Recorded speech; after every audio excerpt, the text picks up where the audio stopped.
Hello and welcome. I see some folks joining us already. We are so excited to have you on today's webinar. Today's webinar is Knocking Down QRIS Structures, that's Quality Rating and Improvement Systems, and then rebuilding with effectiveness and equity at the forefront. We're really excited to get into today's discussion. There are a lot of slides, a lot of things to cover. So I'm going to jump right in and cover few quick housekeeping notes before we get started. So I know everybody always asks, is this going to be recorded? I have to jump off early. Yes, don't worry. We will send you a link to the recording tomorrow via email. We'll also share a copy of the slides so you can have access to those and take a look at them on your own time. And we'll share a certificate of attendance that says that you were able to join and watch for an hour. And of course, we'll be sure to include any links to the resources mentioned today. So there's, I know, at least one video that we'll cover. We'll include the link to that and additional ways to get in touch with us after the conversation. There's a lot to cover. And so if you have any questions throughout today's presentation, you can use the chat. You can go ahead and send a quick chat now. Let us know where you're joining from. And if you have any private questions for the presenters that you don't want to send via chat, we also have a Q&A box. So you can submit your questions through the Q&A and then let us know where you're joining and chat with everybody else who's on the presentation today in that chat box. Oh, I see a couple from Illinois already. So it's exciting to have you. Thank you and welcome. Now, today I am joined by our two wonderful guests. We have Suzanne Morris, who is the Senior Director of Public Policy and Government Relations here at Teachstone, and Kelly Etter, the Vice President of Early Childhood Equity Initiatives at the Policy Equity Group. So welcome, Kelly, and welcome, Suzanne. We are so glad to have you join and talk on this really important discussion today. So I'm going to pass it over to you both. Thanks, Megan. So again, hi, welcome. I'm so excited and honored to be here today. I think we're going to be engaging in a really interesting and provocative discussion around quality rating and improvement systems. Just a little background, I spent time in the classroom as a teacher, as a mental health consultant, as a school psychologist, as a researcher, and the daughter of an early childhood center director. So I've seen it from a lot of different angles. And now in my current role, I've been working with my team at the Policy Equity Group. We provide consultation services across the country in early childhood. And I think this is not news to anyone here on this call, but we see in a lot of ways that our current early childhood education systems are not working. Right. And initially, when my team and I were talking about many of the wicked problems that we're facing in ECE and we have historically, we kept kind of saying, do we just need to burn it down and start all over? But we also recognize that there are a lot of great efforts, a lot of great resources and pieces that exist and have taken a tremendous amount of effort to get here. And so I think the more apt question that we came to was, can we be like the 3-year-olds that we're doing this for in the block area and just knock it down, but use those pieces that we've knocked down to really build back in a more effective and equitable way. And I just want to kind of give a shout out that, this is really what we've envisioned the first in a 3-part series that we're calling Knock It Down and Rebuild. So it's QRIS. In the future, look out for kind of similar thought-provoking discussions around qualifications and credentialing in the field, as well as compensation models.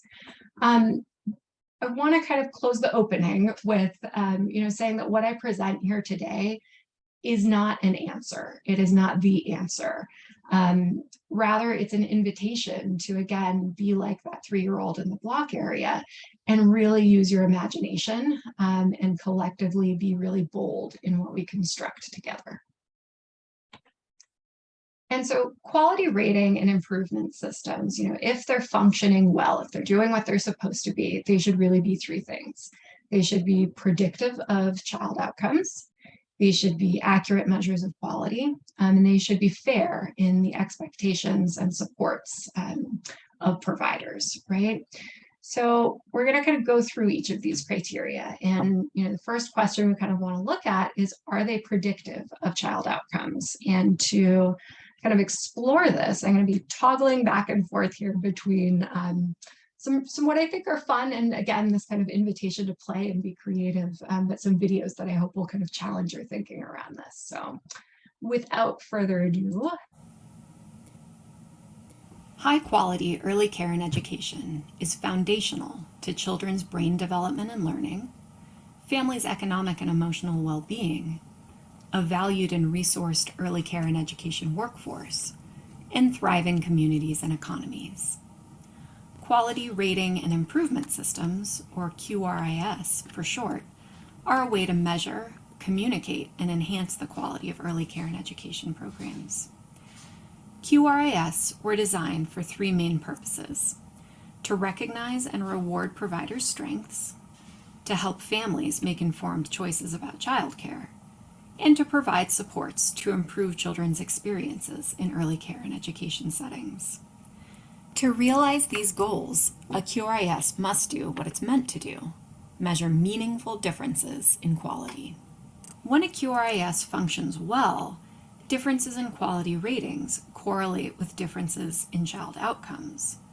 Children in lower rated programs are in theory having less optimal experiences and therefore should show less progress in learning and development.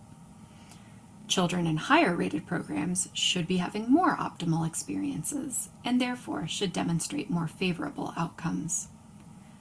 However, many research studies in multiple states find that overall, associations between QRIS ratings and child outcomes are weak and inconsistent.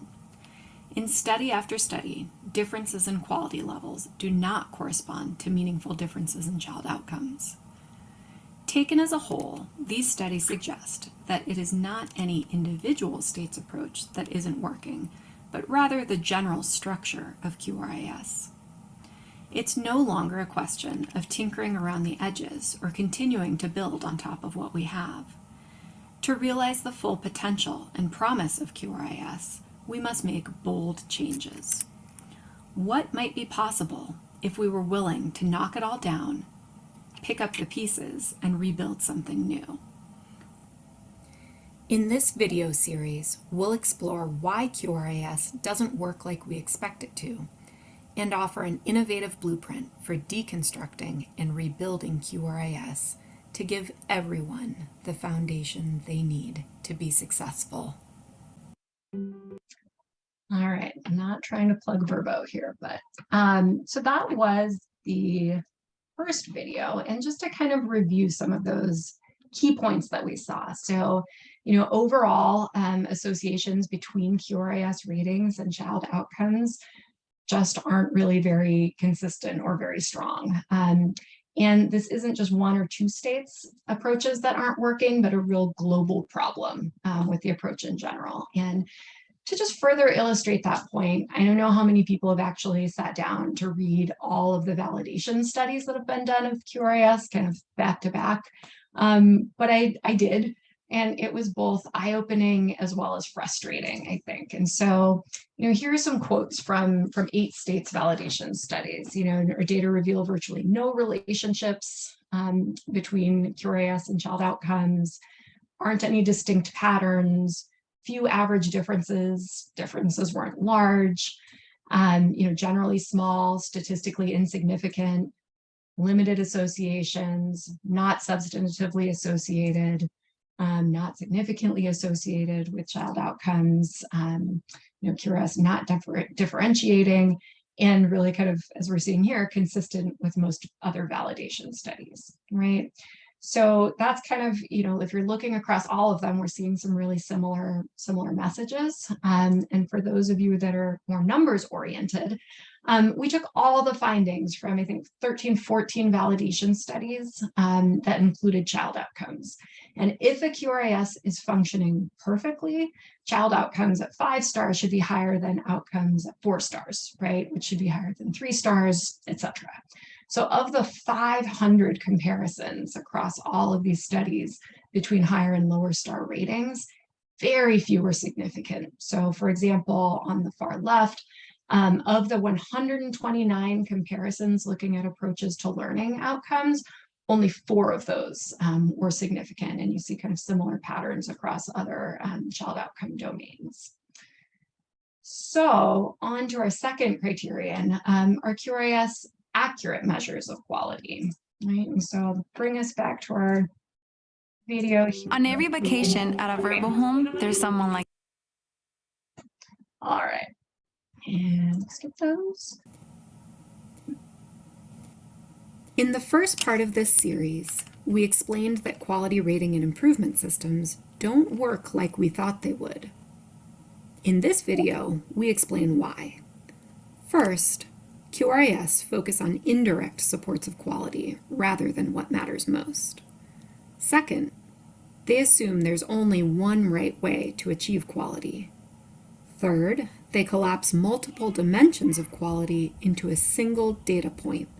And finally, they ignore variation within programs.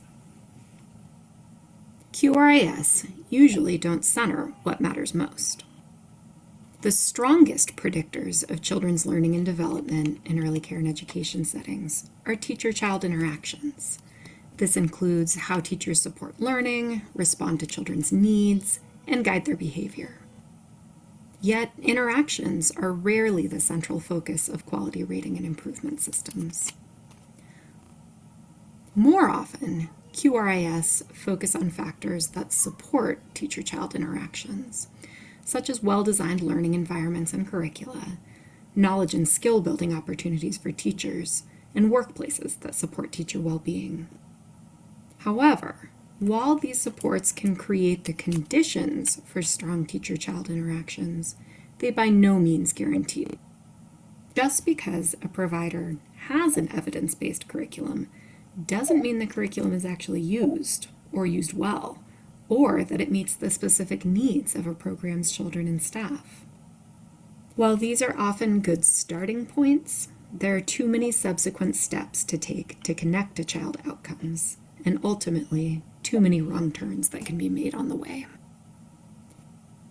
Additionally, QRIS standards often incorrectly assume one right way to achieve quality. For example, a college degree may give some people the knowledge and skills they need to teach well. However, other teachers may reach the same level of quality through years in the field, openness to coaching and learning on the job, or other lived experiences. Many children thrive in programs that can't check all the boxes for a high QRIS rating. However, children won't thrive without supportive and responsive interactions with teachers and caregivers. We need to stop trying to prescribe the route to quality and instead focus on the destination. Most QRIS collapse multiple dimensions of quality into one overall score. These dimensions often include program-level factors, features of learning environments, health and safety practices, family engagement, and teacher-child interactions, which usually represent a small portion of indicators. All of these are important parts of a program's ecosystem, but for different reasons. Teacher-child interactions relate directly to children's learning and development. Health and safety practices predict rates of illness, injury, and other health outcomes. Family engagement is associated with overall family well-being, but is only indirectly linked to child outcomes. When you collapse all this complex information into a single data point, you hide important nuances and lose the ability to predict anything very well. Do you love Gantt charts? Here's how easily you can build one in ClickUp.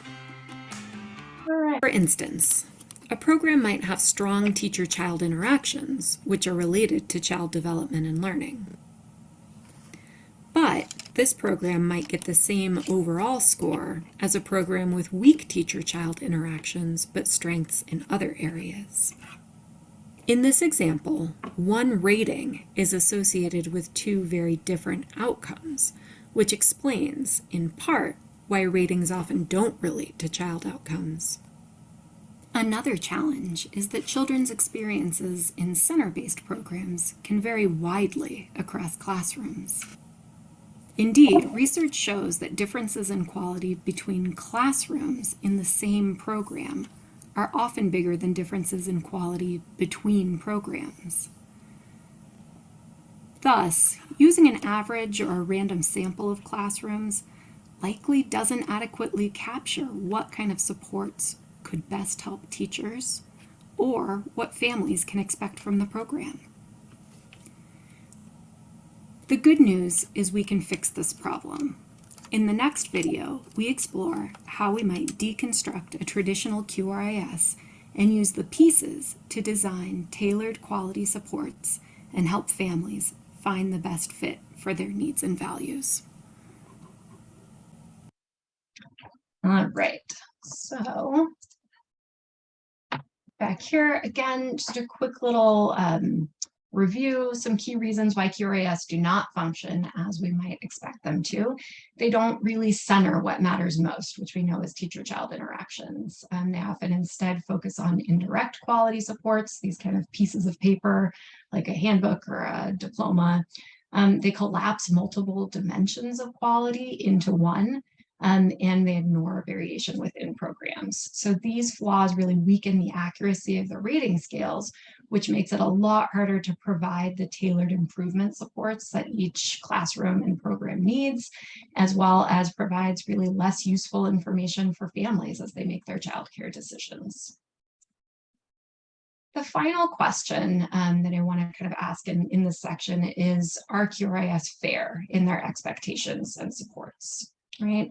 And so this is just from one state that happened to collect data, but they reported star ratings by provider and child race, and they found that lower rated programs were more likely to be owned by a Black, Indigenous, or person of color, BIPOC individual, and attended by BIPOC children compared to white owners and white children. So you can see that kind of on both sides, both the provider and the child race matters. In another state, they looked at it by subsidy status, and kind of importantly here, programs that are serving children who are receiving subsidies were half as likely to be granted a 3-star rating, the highest rating, and twice as likely to be granted a 1-star rating. This is a different state than the first, but still I think pretty significant. And I think, you know, combining those and thinking about what equity concerns come up when you think about the financial incentives that are often tied to ratings. And indeed, a third state, and a group of researchers looked at child race and the kind of average annual additional reimbursement rate that they were getting with the tiered rating or tiered reimbursement. And as you can see here, kind of across age groups, there are these gaps based on kind of the average Black child, the average Latinx child, the average white child in terms of how much providers are receiving, which means that providers who are serving mostly white children may have more revenue, making it easier for them to invest resources, which are tied to QRIS ratings. So it's this kind of vicious cycle. So if QRIS are, you know, as we've kind of gone over, ineffective and inequitable, why are they still standing? And to me, I think that much of why they're still in place has not so much to do with the field of early childhood specifically, but rather the larger social and societal context in which it exists. And, you know, we for sure live at a time with vast inequities, which I think are so hard to correct in part because of the stories created over hundreds of years to maintain and justify these inequities. These stories are really the water that we swim in. They're invisible to us most of the time. And at the heart of these stories, even though it intersects with other systems like patriarchy, ableism, classism, etc., is white dominant culture. Tema Akin, if you're familiar, wrote a fantastic piece called Characteristics of White Supremacy, which kind of unpacks a lot of these narratives. Highly recommend it. But I thought today we would just go through a couple of them and see how are they kind of showing up in QRIS and really perpetuating and or exacerbating some of these inequities. So first we'll tackle individualism, this kind of pull yourself up by your bootstraps narrative. One right way, which we talked a little bit about in the videos, it's kind of my way or the highway. And third, this idea of paternalism, kind of poor unfortunate souls or kind of wanting to rescue or save. But how do they show up in QRIS? And we'll go over this a little bit more, but I think we see individualism in the ratings and rewards. I think we see one right way manifest in quality standards. And I think we see paternalism in this kind of culture of compliance that is so prevalent in QRIS systems. So what are they upholding? I think these resource disparities that we just talked about between programs and providers and children and families. This kind of one right way is really kind of upholding these dominant norms and kind of perpetuating these stories. And paternalism is upholding these power structures. So we'll unpack this, kind of a little preview. To start with kind of individualism, within this narrative, any kind of achievement or success is seen as the result of hard work and good choices, right? But conversely, a failure is seen as an individual's fault. They didn't try hard enough or they're lazy, but really any benefits are seen as earned and deserved. So how do we see this show up in QRIS? We interpret ratings as reflecting how hard a program's worked to improve their quality. Not to say it's not incredibly hard work, a lot of resources, but some programs experience disproportionate obstacles in their way, right? So we also kind of within this narrative, kind of see higher rated programs as more worthy of financial incentives. So I often hear concerns about, we can't just give money away, especially to these quote unquote underperforming programs because they can't even manage what they have. And so, it's about kind of like, I don't think they would make good choices about it, but really what if it's about something else? And I think that really this narrative is built on the myth of the level playing field, where everyone has equal opportunity, right? Under this framing, only, differences are only due to how hard a program works, cares, or tries. However, in reality, the playing field is really far from level. And a program's performance on quality indicators often has a lot to do with their access to resources, which in turn is a function of the foundation of systemic and structural inequities. So just a couple examples here.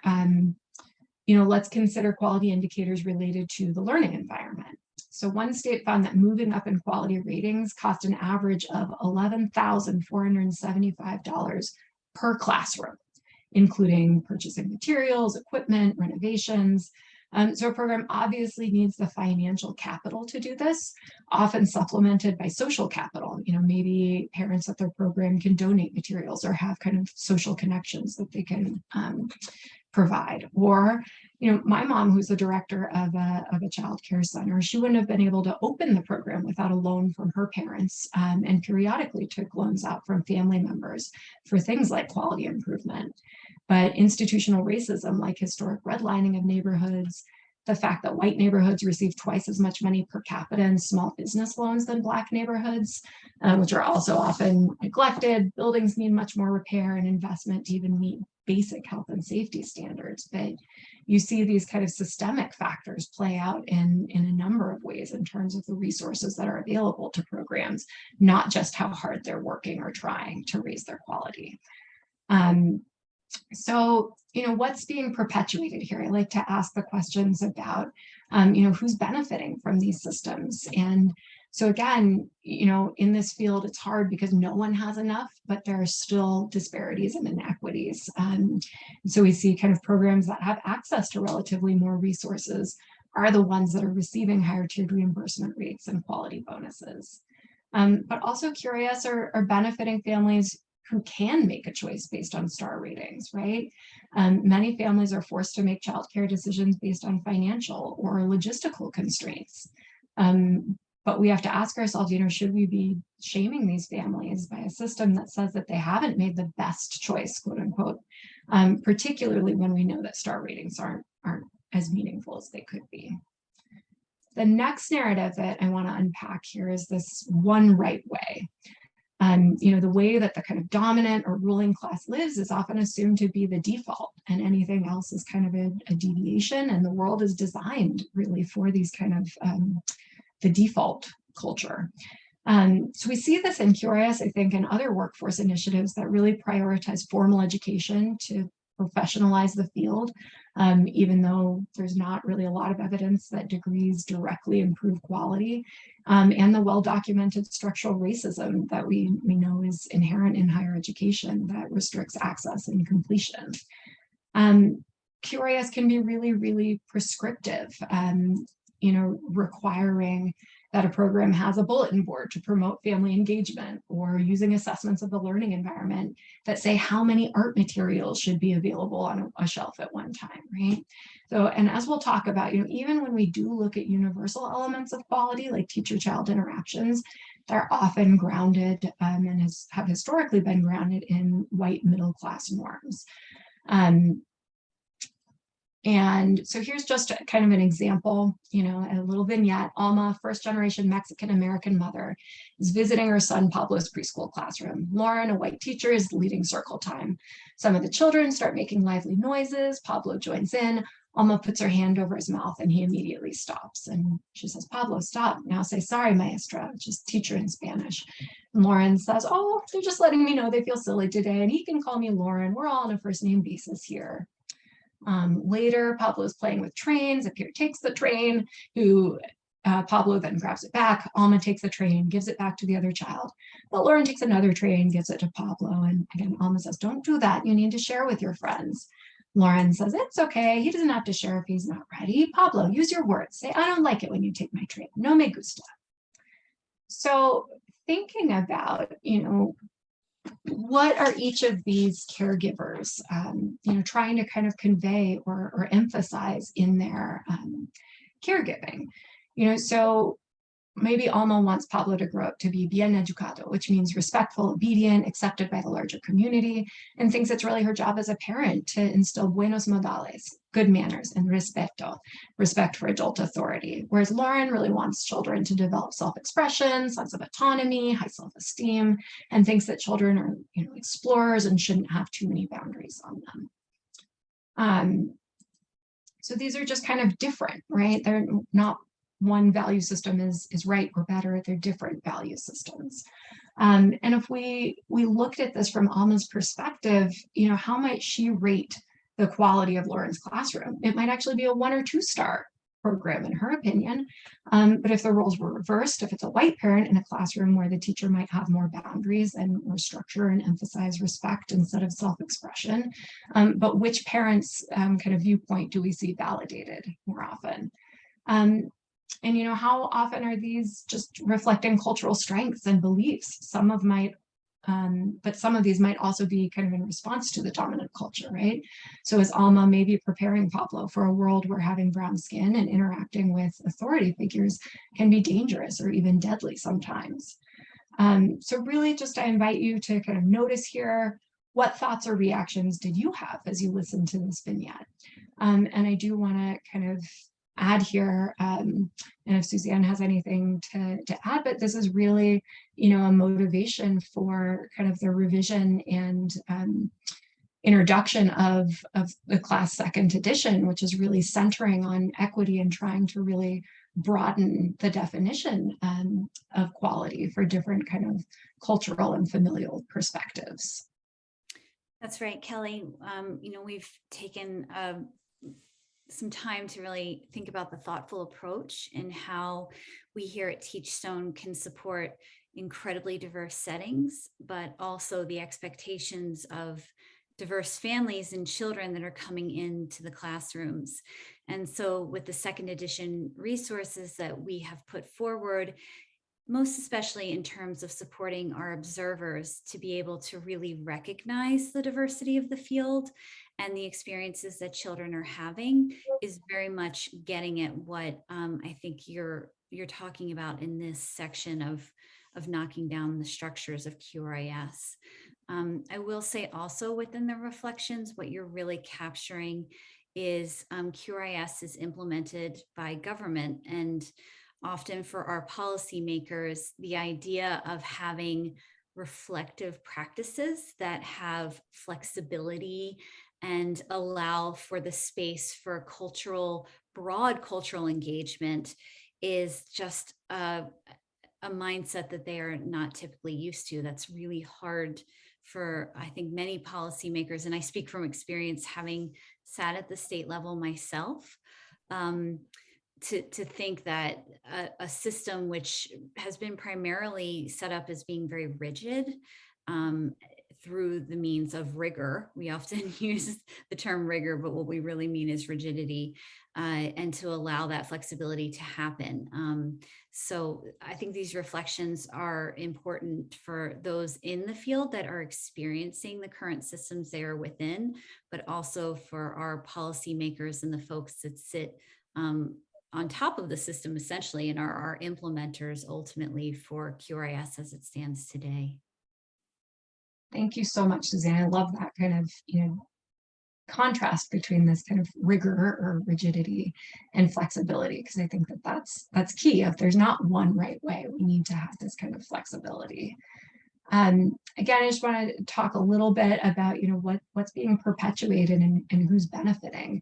Another great read, Annette Leroux's Unequal Childhood. She looks at kind of differences in middle class and working class parenting, finding that middle class parents often give their kids a lot of choices, emphasize negotiation, sticking up for themselves, but essentially kind of grooming them to navigate organized institutions and advocate for themselves, just kind of perpetuating the success in middle class. And often we see this kind of echoed in early learning standards and quality measures, and not making room for, as Suzanne was saying, a broader kind of definition and a broader kind of acceptance of different cultural norms. So last kind of narrative I want to walk through is paternalism. And you can kind of imagine and hear from the word, it's related to kind of like how parents might have more knowledge and experience than children, and therefore, at least supposedly get to tell them what to do, but are also responsible for them.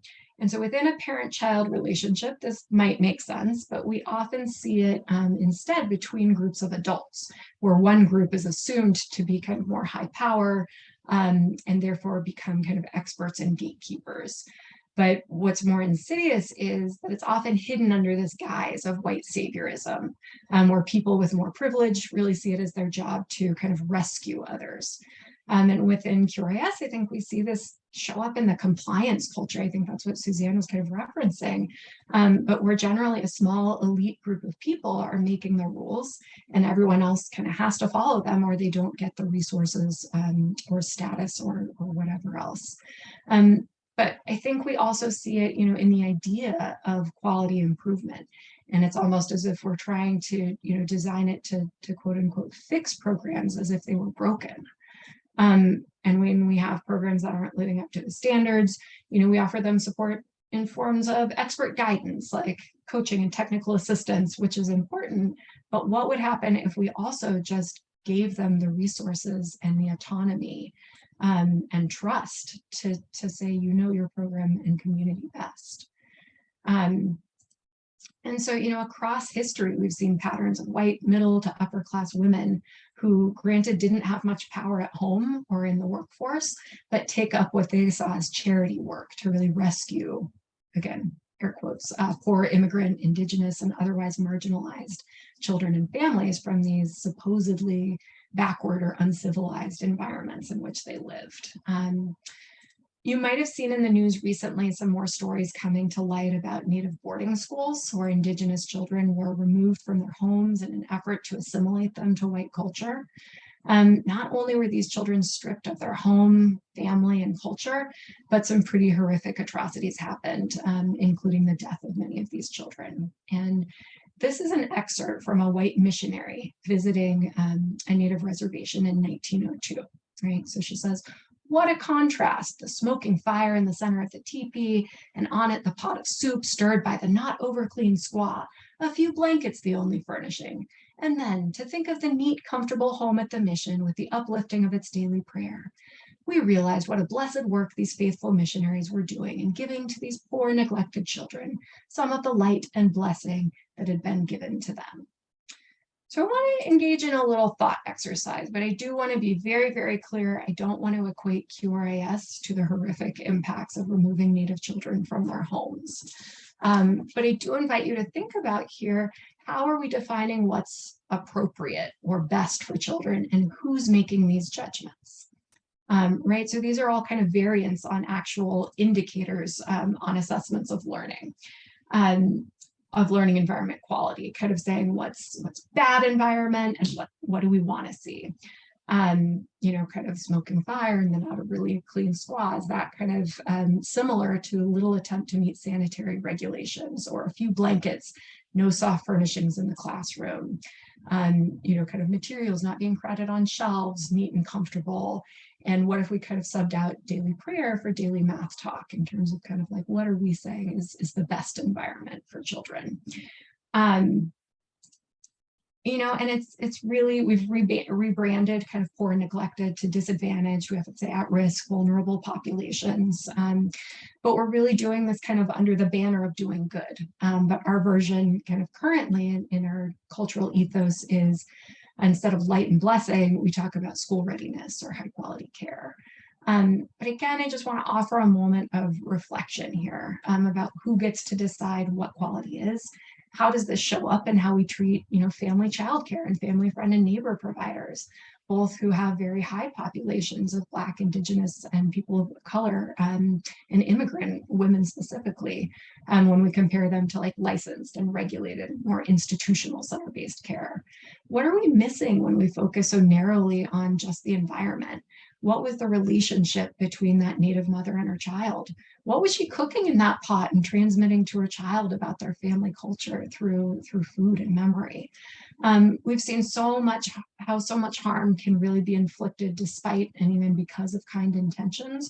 So how do we kind of rethink our own roles and approaches? And just one last time here, kind of what's being perpetuated, who's benefiting, and thinking about almost this like quality industrial complex versus providers, and the demographics of EC administrators versus teaching staff. So, you know, we know that the further an individual is from the classroom, so going from teacher to director to kind of coach or mentor to state administrator to kind of federal, the more, you know, power and the more prestige and the more money is associated with that, the further you are from the classroom. And, you know, a few years ago, we did a study where we found that 80% of state administrators looked pretty much exactly like me, white, over 30, advanced degrees.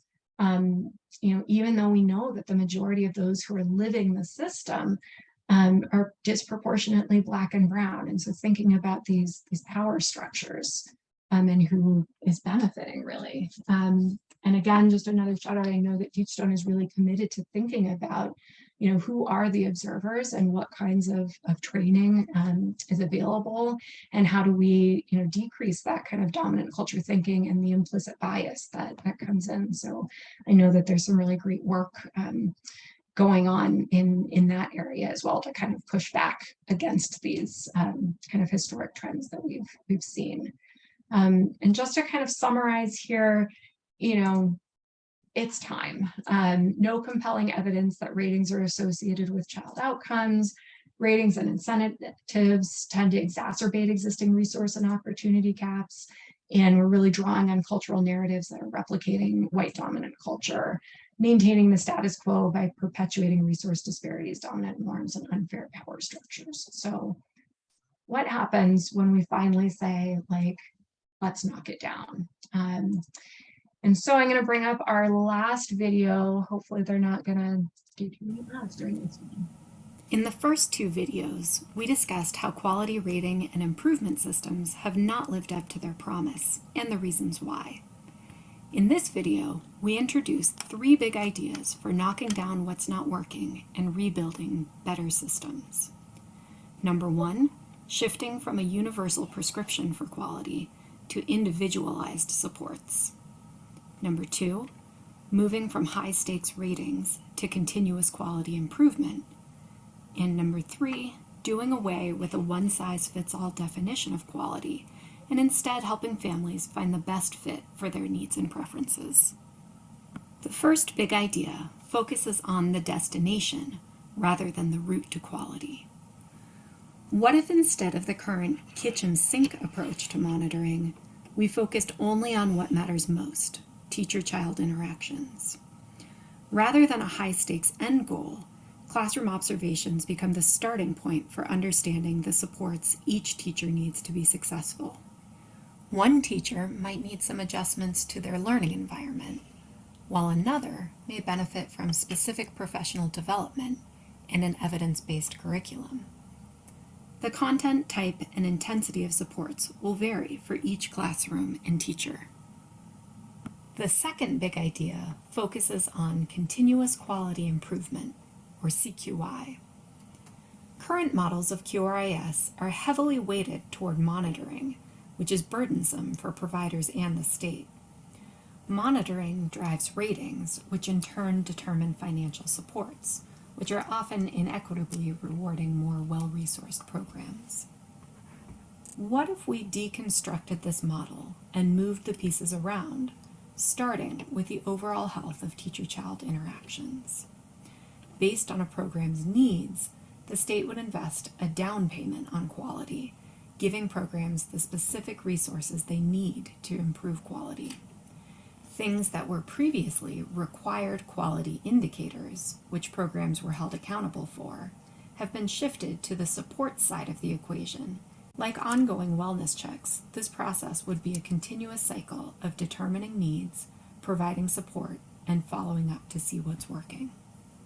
The final big idea is to provide a more useful system for families to make choices about childcare. What if, in addition to building strong foundations of teacher-child interactions, programs could choose to earn badges based on demonstrated strengths in different content areas or for working with special populations? Honoring a diverse array of program strengths and family preferences moves away from a one-size-fits-all definition of quality and avoids collapsing multiple dimensions into a single quality measure. What if, instead of asking families to choose between different levels of quality, which is not really a choice at all, we asked what qualities of a program are most important to you? Inviting families to define quality for themselves and giving them information on programs that are the best match for their unique pattern of priorities avoids defining programs as good or bad, and instead focuses on whether a program is a good fit for a family. Building a better QRIS doesn't mean starting from scratch, but it does mean knocking down ways of thinking we've become attached to and carefully considering where each piece belongs as we rebuild. It means allowing for multiple paths to quality, shifting from incentives to investments, through an ongoing cycle of continuous quality improvement, centering teacher-child interactions, and truly honoring family choice. What might be possible if we boldly knocked it all down and built a new, more equitable system on stronger foundations? All right, I would like to give a little shout out to my two children who loaned me their Duplos very kindly for the making of those videos. I just want to kind of wrap up here and first of all, though, reiterate that the only way we're going to build a new world is to imagine our way there. And that video is not offered as a solution, but again, an invitation for everyone to start imagining new ways of building an ECE system. And there is no one right way, right? We've talked about that. So it's going to take all of us to kind of imagine a lot of different new ways.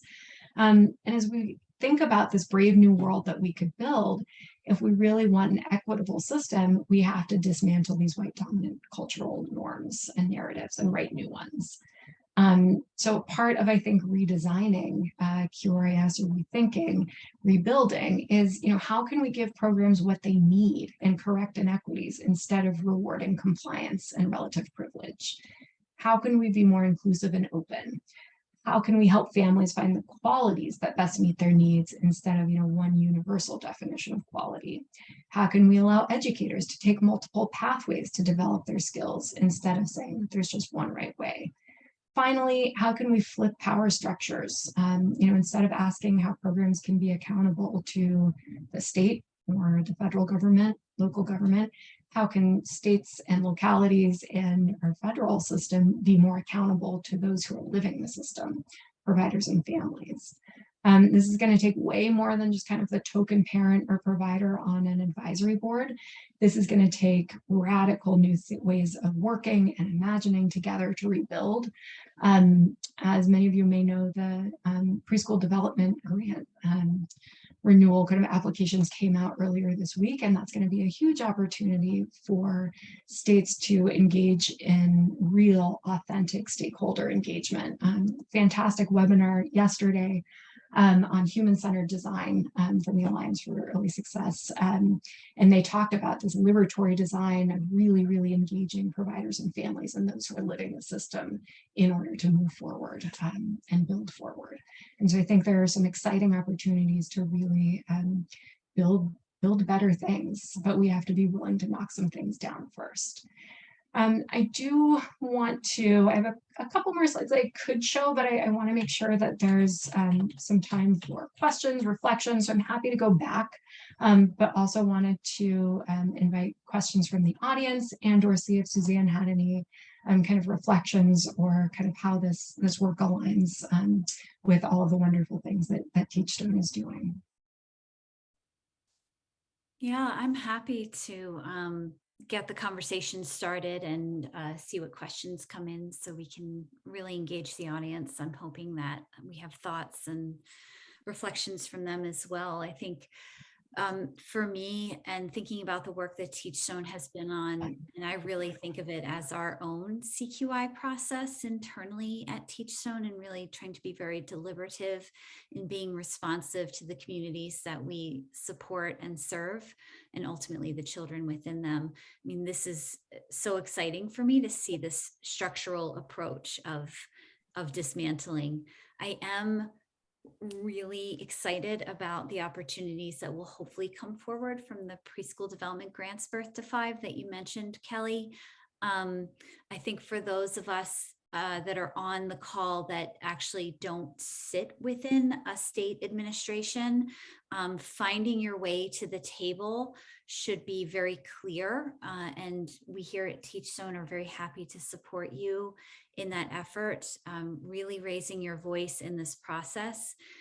There's been enough funding allotted by Congress and the federal administration that nearly every state that applies for a preschool development grant should be able to receive one. And for those of you that aren't familiar with the PDG, these grants are used to realign, restructure, and make vast improvements upon a state's early childhood system, which can be inclusive of their QRIS and their related systems and structures.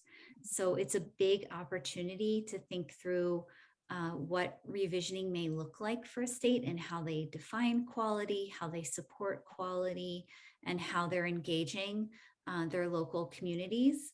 So I hope for those of you that are able to, again, sit at that table to really raise your voice, because the grants were just released this week. The applications are due in November. There's still plenty of time for stakeholder feedback. So the timing could not be more important, in my view, Kelly, for you all to have put forward this vision.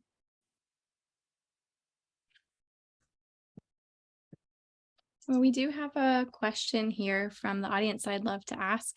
And Suzanne, this may be a question more for you. They ask, what next steps does Teachstone plan on talking about for QRIS? And what are some recommended next steps for agencies on this? Yeah, that's great. We here at Teachstone are really trying to recognize what levers we can participate in within QRIS, and what levers we can be a thought partner in. We very much recognize that the biggest conversation happening right now in early childhood is around compensation and its impact on teacher retention and the ability for early childhood programs to recruit teachers. We here at Teachstone obviously we don't provide the wages, but we very much help support the environment within which teachers work. So for agencies that are thinking through these very interlinked, very complex systems design questions, we here at Teachstone, if you're thinking about QRIS, we're happy to be a thought partner in that. So if you sit within an agency and you have a connection to Teachstone, or you're looking for one to have a relationship with us, we really are offering that extension in the coming months to help you think through what might be actionable and possible to move interactions to the center of your quality systems. We also recognize that QRIS might not be the approach for every state. If they want to think about CQI, they may be very happy in the QRIS structure that they have and want to think about the different and various supports around coaching and modeling and peer-to-peer engagement. So again, we're very happy to be that thought partner in that space of what system is appropriate for your state in its current political realm and range of resources. At the same time, we're also trying to engage in conversations with the folks who are pushing and asking for more funding through Congress, because we really do need to see something happen at the federal level to get to that ultimate question of compensation. So for our state agencies, just know that you have a partner in Teachstone that really is advocating strongly for Congress to come to the table with something real, hopefully within the next few months. And Suzanne, let me ask a follow-up question. There's a few folks who are asking what those grants, who those grants go to. Are they available to individual schools, and is family childcare part of that? How does that funding flow down? Yep, that's a great question. And I'm so glad that we have the opportunity to clarify that. So preschool development grants go from the federal government to states. They go to state administrations. And most often they are awarded to the Office of Early Learning. In some instances, states may work with a partner in order to implement that grant. I think in Idaho, they worked with their Idaho AEYC and they actually held the grant. By and large, most states are the ones that are applying for that grant and then would receive that money. That money is not often used for direct service. What it's used is to create system reforms. So a clear example that I just read about, I think in the past couple of days that has been announced was, I think in North Carolina, they used a previous preschool development grant that they had to create a very comprehensive, sophisticated data system across many early childhood programs and services, so that they have comprehensive data to know where children are being served, what their families' needs are, and where there are ultimately gaps in program service delivery. So think about it like that. It's really the systems that ultimately serve early childhood programs that are able to benefit from this funding. So that's why it's so important for early childhood program leaders and those in the classroom to speak up about what their needs are from the system as these grant applications are being developed, because those are the ones that are obviously most impacted by system implementation and the changes to various systems. And I hope I captured all that, Kelly. I don't know if you have anything else to add about the PDG. Yeah, I mean, the only other thing that I would add is while these grants aren't funding direct services, they do fund this, I think, very needed opportunity to make this connection between those who are living the system and those who are designing the system. And you know, at the Policy Equity Group, you can see our logo in the right-hand corner. We really believe that there needs to be a better bridge, because I think often policies get designed like QRIS kind of in a vacuum, or kind of where there's this disconnect. And so part of these preschool development grants is a needs assessment where states are required and mandated to go to their communities and say, what are the problems and how can you help us better understand how to fix it? And as I mentioned, you know, I think there is a movement toward these more human-centered design, liberatory design that's really authentic stakeholder engagement that is, like I said, not just this kind of like token parent or provider on a committee, but it's trying to push states to go and meet providers and families where they're at, try to find novel ways of engaging them. Because we know that it's hard for providers and families to, go to a 3 p.m. on Thursday meeting. And it's also hard for them to go to a 6 p.m. on Friday meeting, even though it's after hours. Our lives are full. And so how can we kind of fund innovative strategies to bring people to the table? And one of the things that, in this webinar yesterday, they talked about, you need appropriate compensation. If you're going to invite providers or family members to really be, feedback members or co-designers in a system, you need to compensate them for their time and their expertise. So that's something that, these grants can kind of drive toward, of how do we actually treat providers and families as partners in this work, and not just kind of a one-way transactional, we need information from you so that we know how to design our systems better. So I think that can be a phenomenal opportunity for people to really engage and push their states to do that kind of authentic engagement, to really elevate the voice of those who are living the system. Mm-hmm. We don't have any other questions yet. So if anyone else has any last minute questions, please go ahead and add it to the chat. And Kelly, I know you had just a couple more slides, but we have 4 more minutes. So do you want to run through anything still? Yeah, I just wanted to make sure that we had time for that. Yeah, I appreciate the pause. Yeah. All right. Key is going backwards. So, just to kind of revisit things, I think this is kind of how we traditionally structure a QRIS. It's rooted in rating, right? We have a lot of energy and resources spent on these ratings, and the foundation of the system is really compliance. And we're seeing kind of, again, this like one right way. And, again, in this middle, it's like we have this one-dimensional picture of quality. All of these complexities of quality are really collapsed, like I talked about in the videos, into this 1-star rating. Even though you might have, program with strengths in one area, you might have maybe some areas for growth in another area, but it's just being kind of averaged out, and a very one-size-fits-all. And then, I call it an upside-down model of supports. We incentivize or say, if you get this rating, then we'll give you this, these kind of resources, when really it should be the other way around, of like, what do you need? What resources, financial and otherwise, do you need to actually engage in the quality improvements? And those supports are often even inadequate to support or maintain quality. And so this is where we get that kind of perpetuation or exacerbation of inequities.